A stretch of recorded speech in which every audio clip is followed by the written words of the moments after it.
makeup training with Jenny Smile Studio. Like I earlier said, the first thing to do when you want to work on a client is to first take out the dirt on the person's face using your face wipe. Now, for the face wipe, you can also get into any beauty store and get a good face wipe, or you can use the baby face wipe. Either of the two, they are all good because they are all water-based. After you've done that, use your spoolie, or what a layman might call a mascara wand. Brush out the front line of the client's brows or your model's brows. Brush it out using the spoolie. And by the way, like I love to say, makeup is about enhancement. You either enhance the beauty or you add up for what is already lost. So you're talking about two categories of people, the young and the old. For a young person, she is already beautiful, but we're trying to enhance her look. So we add up, we try to bring out what's already hidden in her.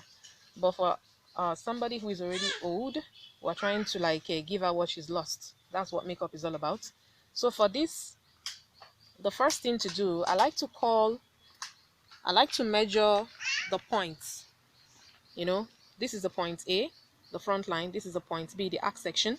And this is point C, the tail section, you understand, for every brow. Now, you might want to follow exactly the client's brow, but what if the person doesn't have an already arc-shaped face? You can still add up that. That's what I said. It's either you are adding up or you are enhancing the beauty. So I like to hold this part. Now, mind you, it is wrong for you to keep pressing down your client's head. It can be quite discomforting. So find a way to draw up the arc section. That's what I love to do, with a soft touch. It's like a guide for you. So while holding this way, you use your eye pencil. You begin to trace from the front line. Just trace as if you are painting, just like the artist would do. Once you get to the arc section, you push it up inside a bit, upper here. Then you pause a little. From where you stopped, you take it down. You take it down. You don't want your drawing to touch this part. This is called the brow bone. By the way, the eye area is divided into three main parts. You have the eyelid, which is this section. You have the crease area, which is here, and then you have the brow bone. So during eyeshadow application, you don't want your eye pencil to cover this section. So when you're grooming your brow, be mindful of each of the parts.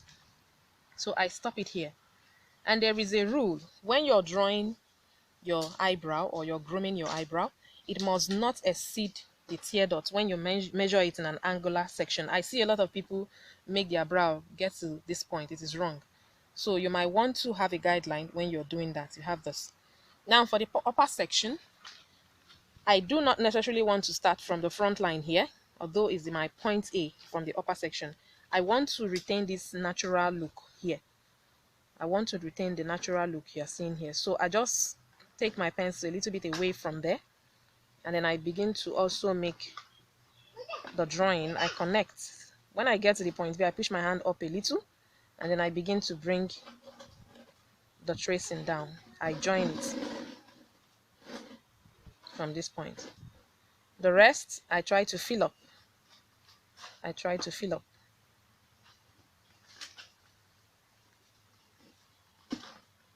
I try to fill up.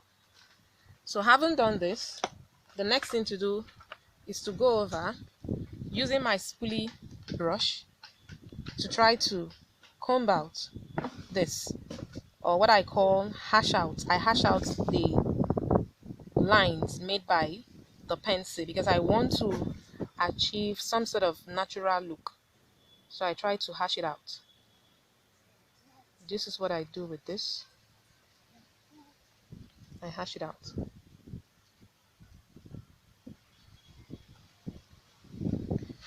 After this, the next thing to do is to take up my concealer palette. Now she's a very she's her color is chocolate. Some people might say dark, but it's chocolate. So it is advised for the under part of the eye if you're trying to groom it using the concealer palette, which is the next stage, you should use a color, a tone lighter than her skin under, because we want to achieve a flirty look here, a brighter look here during the eyeshadow application. But for the upper section, we use exactly her tone. So some people might want to mix her foundation color and her color here, but for the under, we can go ahead and use a color almost like her color. So I love to mix my colors a little. So I love to take something like this and this for the under section. You see the way I'm dropping excess concealer on my hand. The tip is what I actually need. So the same way I try to trace, trying to keep my hand very steady this time around, I take it exactly where her brows stopped. The same thing I did from here. When I get to arc section, I push it up a bit because I want to achieve that archy look. Then I start taking it down from here. What the concealer does is it helps you to achieve a very smooth and a more defined brows. By the way, the concealer is also called a corrector. It helps to correct any error that occurred while you are trying to groom the brow with your eye pencil. You can see a more pronounced eyebrow section. So you do this until you achieve a more definite look around that section.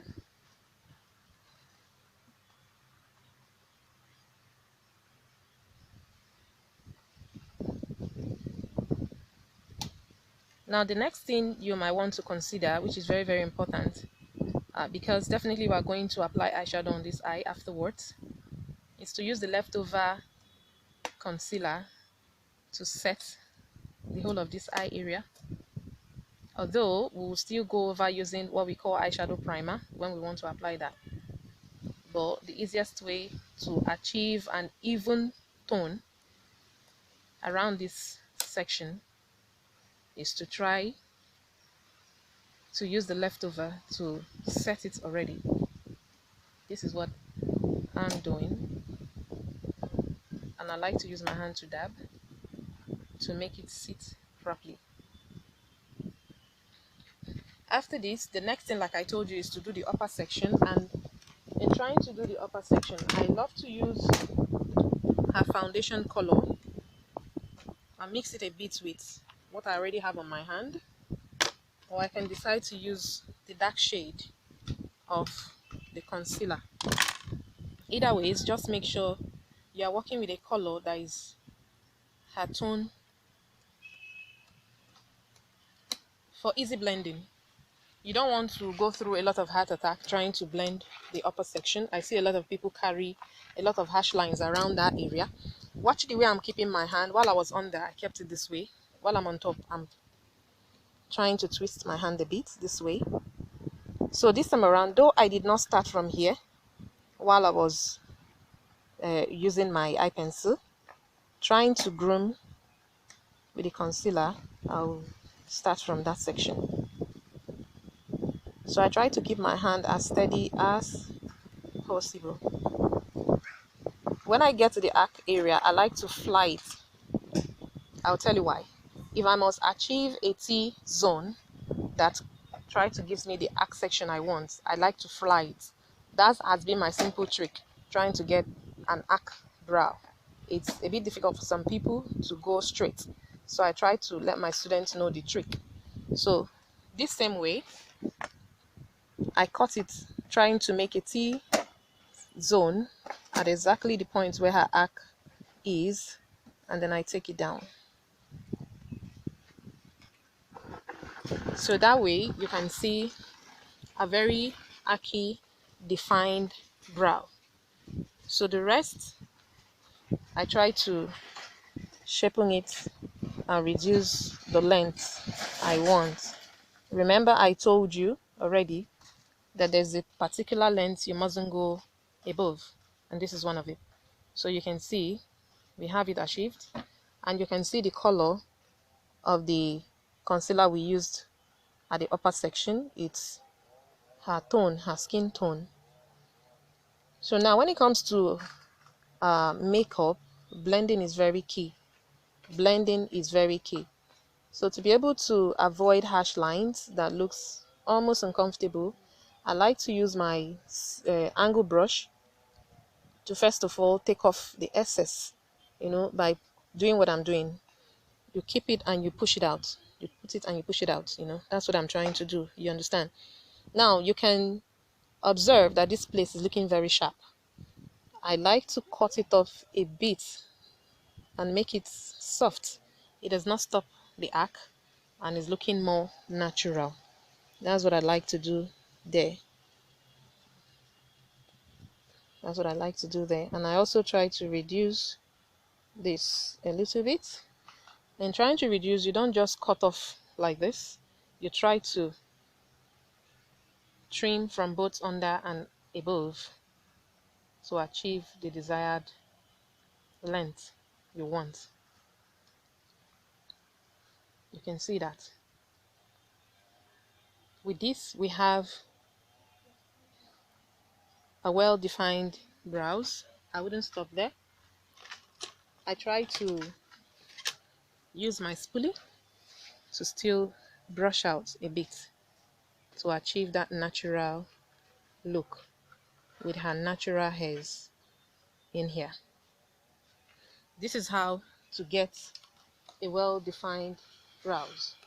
Another thing I like to do, knowing fully well that I'll still come back to apply my eyeshadow and all that, is to try to use a kind of blending brush. This is a multi-purpose dome and a blending brush. We use it for transitioning of eyeshadow, and you can also use it to try to blend out.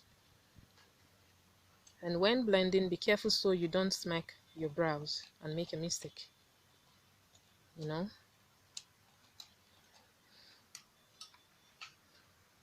So the same thing I did here, I will also try to do at the other section. For this very class, this is how to achieve a brow, a well-defined arc-shaped brow. Thank you, and see you in the next class.